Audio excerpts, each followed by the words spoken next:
Hey guys, so today is going to be a build video, and the build video is going to be how to make this dagger slash throwing dagger. Now this thing is awesome. I absolutely love it. It's probably one of my favorite things I've built in a long time. And I also really love doing build videos. Like, it's one of the things I want to switch my channel to. I know there's been a lot of just like short videos with music put to them of some of my adventures over the summer, but that's because I haven't had any real good ideas. But anyway, let's go ahead and get to the build and show you how I made this. Oh, and before we get to the build, I'll first off start saying that you don't have to use the kind of steel I used. You can use any kind of steel you want. Like, you could use mild steel if you wanted, it just wouldn't have a very good hardness to it, and it would dull out really easily. But what I used was leaf spring, and that's a very good metal because it's made to be flexible yet hard as well. And then also, all I did to make this was use a $14 angle grinder I got from Harbor Freight, with maybe a $6 package of grinding flap discs, grinding wheels, and cutting wheels, or cutting discs I should say. But yeah, that's all you need to do. That's all you need to start building knives like these. So the first thing you're going to need is a design. This is my design. The blade width is about 7/8 of an inch wide, and then the whole knife is in total about 9 inches long. You can do whatever design you want. I just chose this one because I wanted one that'll double as a dagger and a boot knife. So the next step after this is to take your design and glue it onto your piece of metal. This piece of metal I just got off of a leaf spring.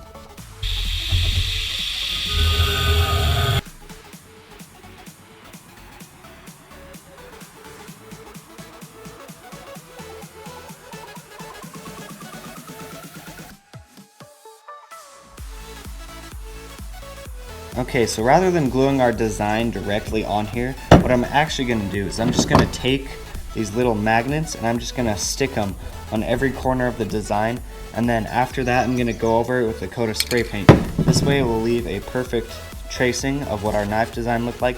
Then you can just save this and use this over and over and over again.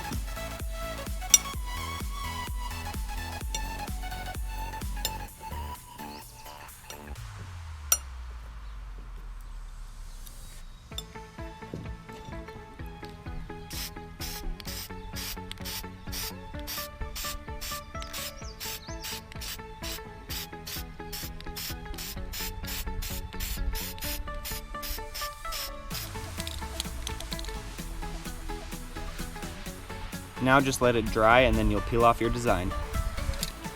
Now let's take off the magnets and look at what our design is.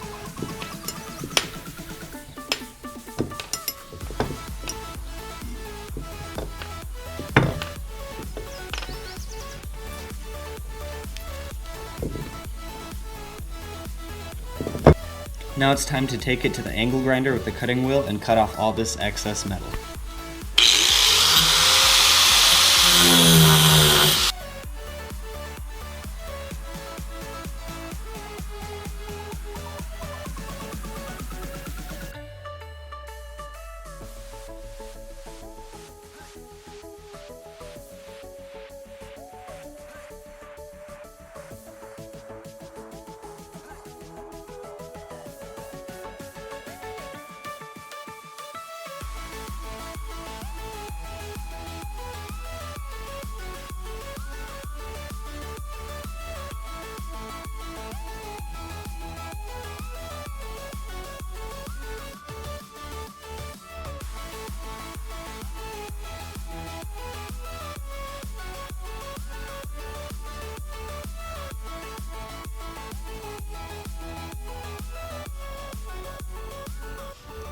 Okay, so now that we've got all the cutting done, now we're going to switch to the grinding wheel on my angle grinder, and then we're going to go ahead and grind in the bevels. But first, you can see right here how the piece of metal kind of curves up this way. I didn't realize this when I was cutting my piece of leaf spring, but I'm actually just going to take the angle grinder and flatten out the tip here, and also do a little bit of grinding here just to make sure this thing lays flat.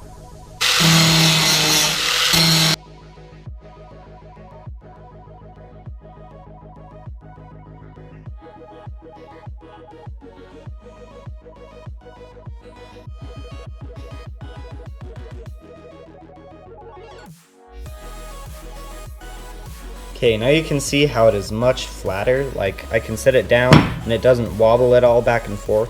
Now what we're going to do is we're going to again take the grinding disc and we're gonna go ahead and clean up the edges of this so it's actually the profile that we want.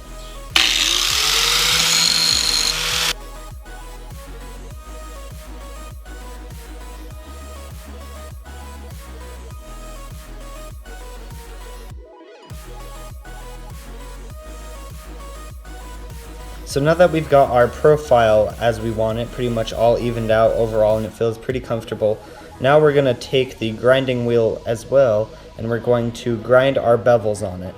And when you're grinding bevels, you want to make sure to be careful not to overheat the metal, because then you'll ruin the temper on this.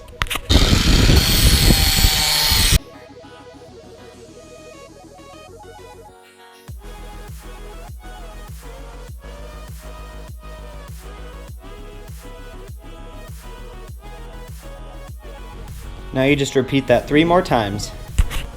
So we got our bevels ground in, but I did mess up twice. The first one was I heated up the edge. You can see this bluish color coming through here. That's a sign that I overheated the edge and ruined the temper, which means I'm going to have to heat treat this later on, which I'm not going to do in the video because it takes me a while, and right now we've got a burn ban in my area, so I can't do any blacksmithing. So, but the other problem is, if you look straight down, this side, the bevel needs to go that way slightly more, but no matter, we're just going to fix that with a flap disc. So, as I said, just barely, we're going to take the flap disc and we're going to clean everything up, even everything out, and round out all the edges, and then that's pretty much our knife finished.